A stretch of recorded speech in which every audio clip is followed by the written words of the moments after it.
Well, good morning, everybody. So, as all of you, I think, will be able to see in a few seconds, I have made it through quarantine and I am no longer in Tokyo. And I decided to come somewhere really serene and beautiful, the Sagano bamboo grove here in Arashiyama, to make a video that is sort of anything but, because it's weird. So when I first got here this morning, and granted it is pretty early, it's like 7, if even that.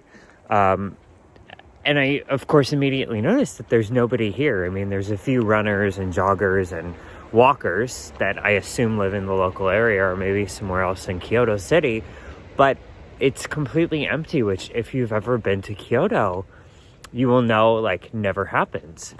And of course, my immediate cliche Corona era thought was, it's so nice that there's not so many tourists here, but it's actually terrible because I've always found the concept of over-tourism to be really odious and racist and terrible and kind of in the vein of overpopulation. And certainly I think anybody who complained about over-tourism, a year or two ago, is probably kicking themselves for having done so. But at any rate, no, it's terrible that there are no foreign tourists here because the amount of joy in people's lives that has been removed as a result of that is unacceptable.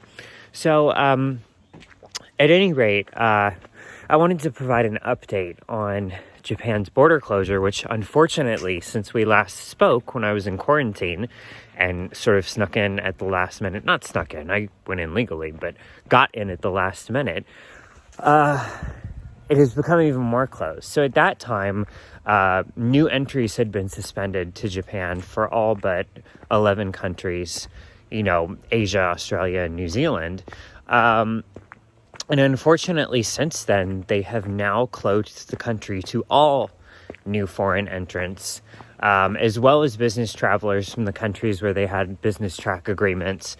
And at this point, the only foreigners who can enter Japan are people who already have residence cards.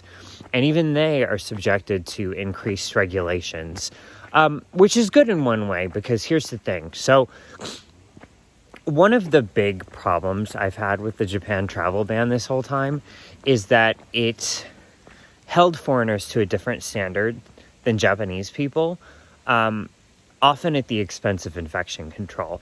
So let me explain this. So prior to the full ban going into effect, as many of you know, foreigners were required to have a COVID test taken within 72 hours, unless they came from one of 11 countries. And they were required to test upon arrival in Japan. And in most cases, under the business track and residence track agreements, a company or organization within Japan was required to sign a quote-unquote pledge that said that they would be legally responsible for this person if they broke quarantine.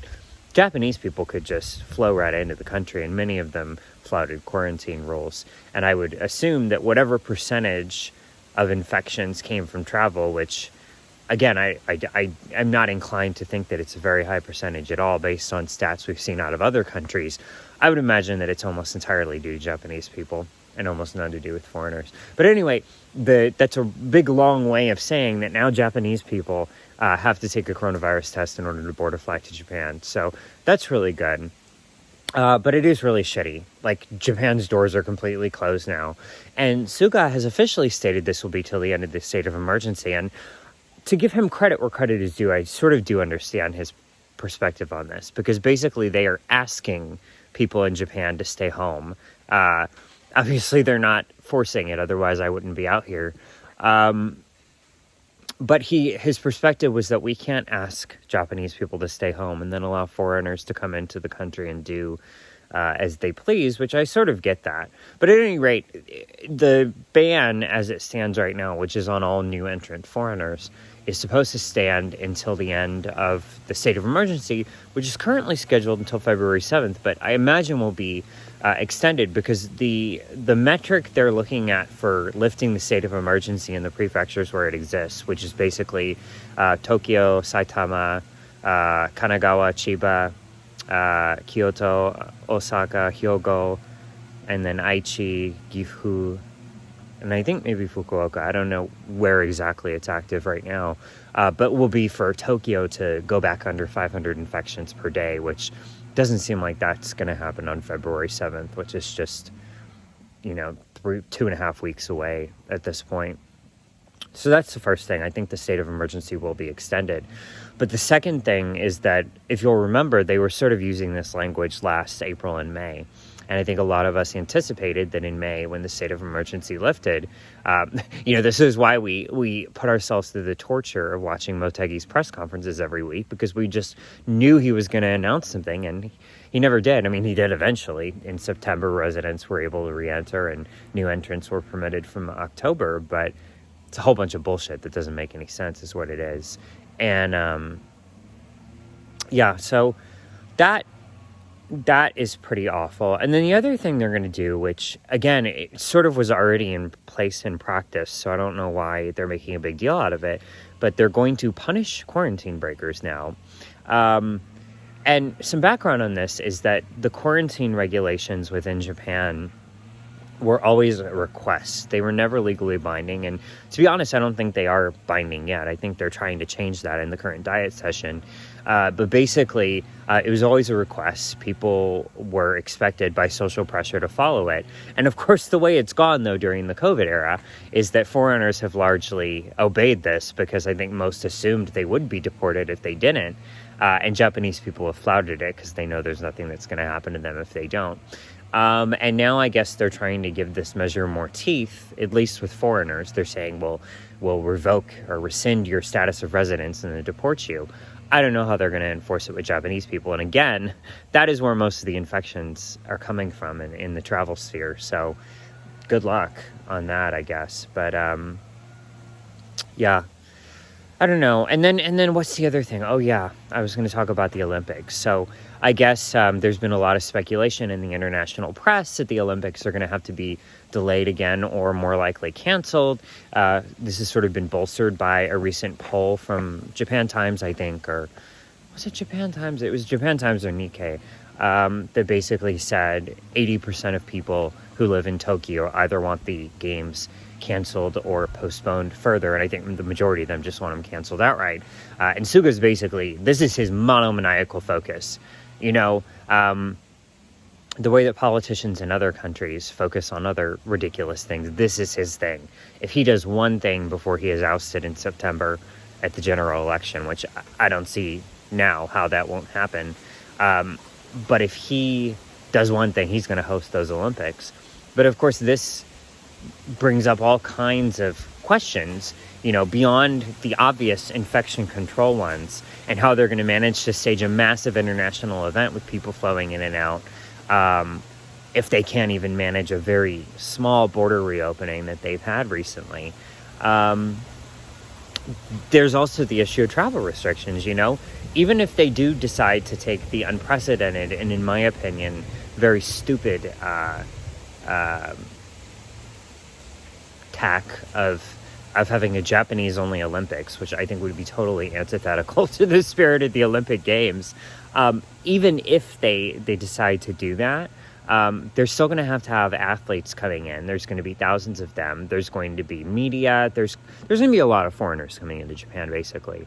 And they can't, number one, have a full entry ban in place and then just have exceptions for these people. That's not going to fly. And number two, again, if they haven't been able to manage a few thousand foreigners coming in every month in an extremely controlled setting, then I don't know. I just don't know how they're going to do this. And of course, there are a few unknowns and variables. I think Japan is finally realizing that it needs to expedite the approval process and rollout of its vaccine, which is now supposed to start in mid-February after initially being mid-March, then early March, then late February, mid-February. So that's good. There is a lot of vaccine hesitancy here, so I don't know how that's going to play into the rollout and implementation. But in spite of this, I mean, some countries, ironically the United States of America, and Israel, I guess, and maybe the UK will probably be approaching herd immunity from vaccination by July, but Japan is certainly not going to be one of them, and neither are the majority of the countries in the world, so it's a hot fucking mess.